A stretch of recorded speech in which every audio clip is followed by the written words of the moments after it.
जो भगवान मंगलों के भरण है, अमंगलों का हरण करते हैं भगवान,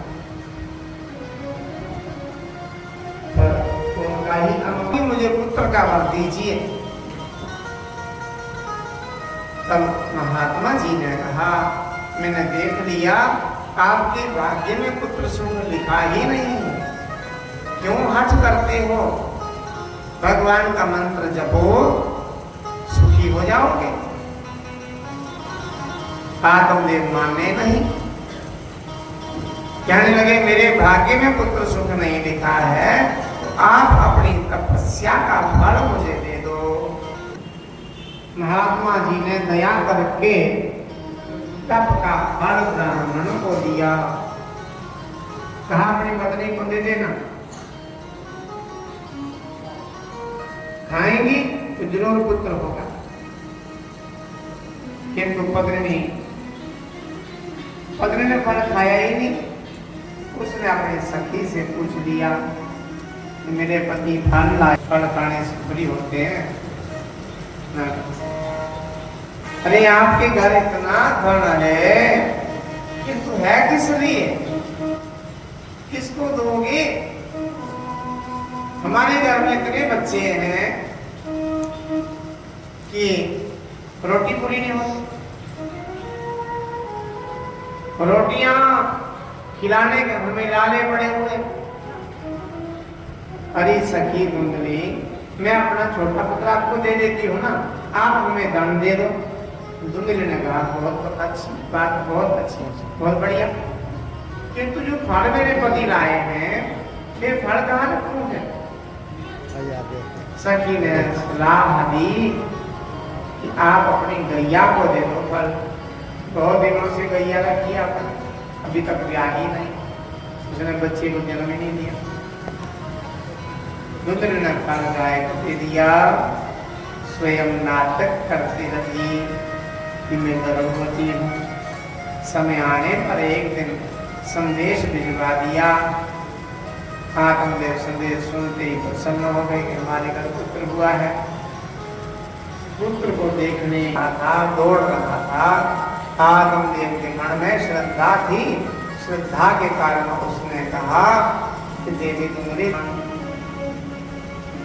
बड़े प्रसन्न हुए।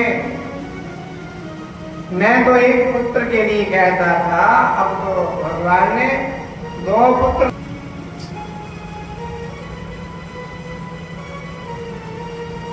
आचार्य जी को बुला के आचार्य पंडित जी को देखकर धुंधली ने कहा, मैं तो बड़े बालक का स्वयं नाम रखूंगी। मेरा नाम धुंधली है, मेरे बालक का नाम मंदकारी होगा।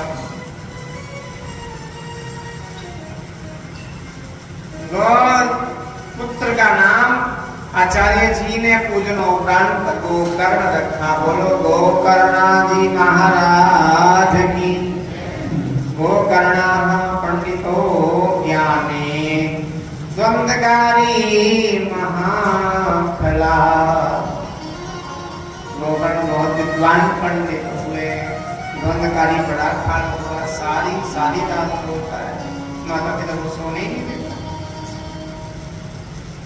बचपन से ही दुख देना शुरू कर दिए, तो जब बड़ा हुआ तो चोरियां करने लगा और इतने उलाहने आने लगे। एक दिन बड़े परेशान आत्मदेव एकांत में बैठ करके भगवान से प्रार्थना करते हुए, नारायण, अपने पुत्र के बिना कितना अच्छा था, इस पुत्र ने मेरा जीवन बेकार कर दिया। उसी समय गोकर्ण जी आ गए। गोकर्ण ने कहा, पिता, एक दिन आप एक महात्मा जी से कहते थे कि मैं पुत्र के बिना दुखी हूँ, आज कह रहे हो कि पुत्र की वजह से दुखी हूँ, पुत्र से दुखी हूँ। अरे पिताजी, ये दुनिया के लड्डू कोई खाए तो पछताए, जो ना खाए वे भी पछताए। इस संसार में सुख है कहाँ? इस संसार की क्या औकात सुख देने की? सुख तो भगवान के चरणों में, भगवान के नाम में जो आपने छोड़ रखा है। पिता ने कहा, मुझे क्या करना होगा गोकर्ण? तब गोकर्ण जी ने कहा नित्य शयति अहम सर्व व्यक्तवा वनम ब्रज। पिताश्री शीघ्राति शीघ्र घर परिवार संसार का मोह त्याग कर वन में जाओ, भजन करो। पिताजी भजन के लिए वन चले गए। गोकर्ण ने देखा कि इस परिवार में मेरा निर्वाह होने वाला नहीं, यहाँ माता धुंधली और भैया द्वंदकारी हो, इनका काम ही अच्छे नहीं है, तो मुझे तीर्थयात्रा के लिए जाना होगा। तीर्थ यात्रा के लिए चले गए गोकर्ण जी। द्वंदकारी आजाद हो गए, कोई रोकने वाला नहीं, परम स्वतंत्र। थोड़े ही दिन चलता है, हमें टोके उनका आभार व्यक्त करो। रोकने टोकने से ही हमारा जीवन, हम चाहते हैं हम परम स्वतंत्र न सिर पर कोई, हम आजाद रहे, हमें कोई रोके। मालिक झाड़ू रोज लगाया कर, बैठ अकेला दो घड़ी, ईश्वर के गुण गाया कर। बैठ अकेला दो घड़ी, ईश्वर के गुण गाया कर। इस मन के मंदिर में प्यारे झाड़ू रोज लगाया कर। इस मन के मंदिर में प्यारे झाड़ू रोज लगाया कर।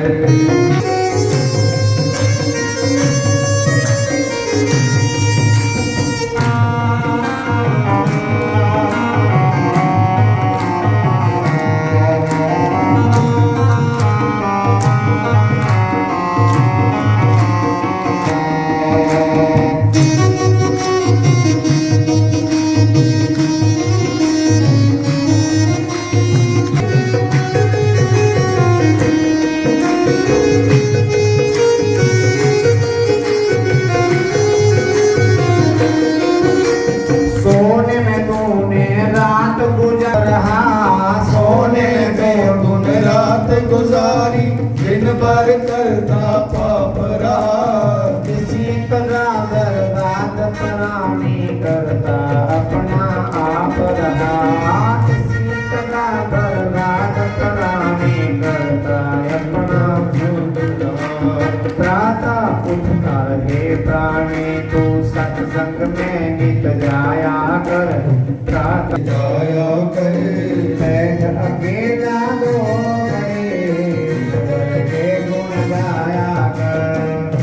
अकेला दो घड़ी, ईश्वर के गुण गाया कर।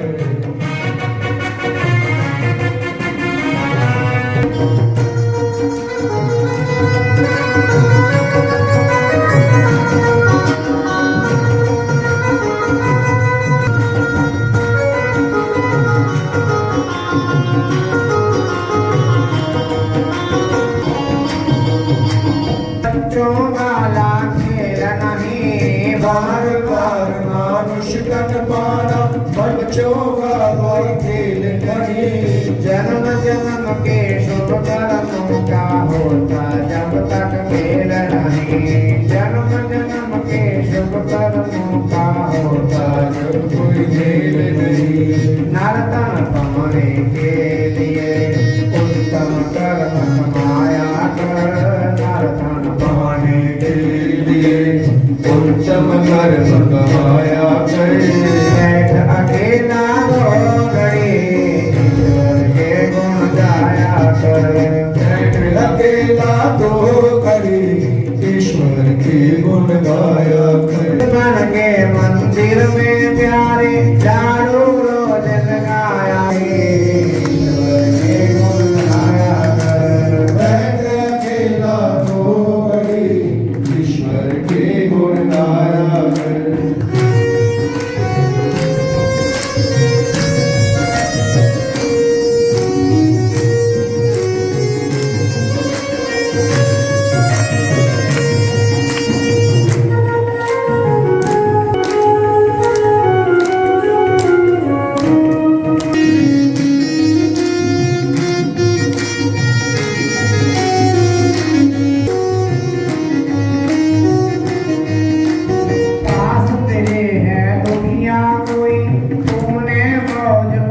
मौज उड़ाई क्या पास तेरे है दुनिया कोई, तूने मौज उड़ाई क्या।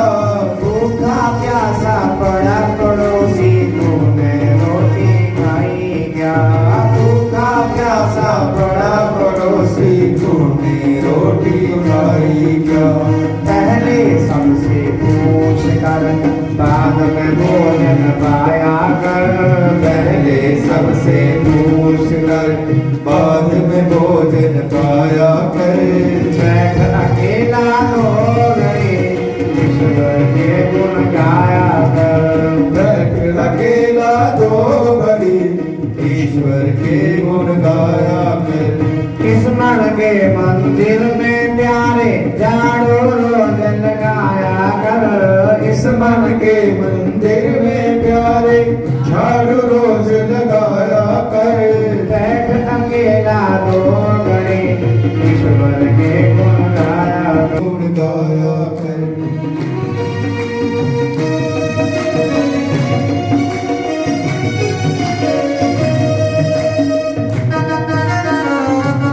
मैं सुरेंद्र मेहता ब्राह्मण सभा कठुआ से बोल रहा हूँ। मैं आज हमारी परशुराम जयंती के उपलक्ष्य में जो हमने जो 7 दिन का सतपाह रखा हुआ था, आज उसका दूसरा दिन है। और हमारे मनोहर शास्त्री जी जो मरोली वाले हैं, वो आज कथा का जो वाचन कर रहे हैं, कथा वाचन कर रहे हैं।